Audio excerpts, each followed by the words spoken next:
الله مساكم عباقرة كرة القدم. هنا ملك التوقعات العالمي والبقية مقلدون لكبيرهم ملك التوقعات. توقعات مباراة النصر كريستيانو رونالدو جواو فيليكس كومان أستريا ستار يا ماني الأخضر في كابوس شعار فيلم رعب ضد الخلود. الخلود شفت رئيسه أكثر من شفت لعيبته.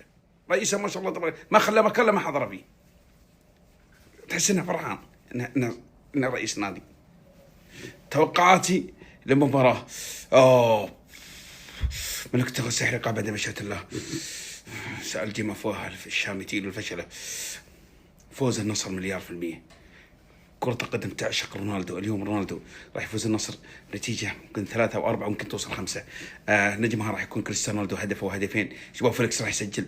كومان ركزوا على كومان. مباراة اليوم أتوقع راح يكون نجمها كومان راح يساهم ويمكن يسجل فيها بلنتي النصر. مبروك فوز النصر هاردك الخلود وأول هابطين بالنسبة لي الخلود.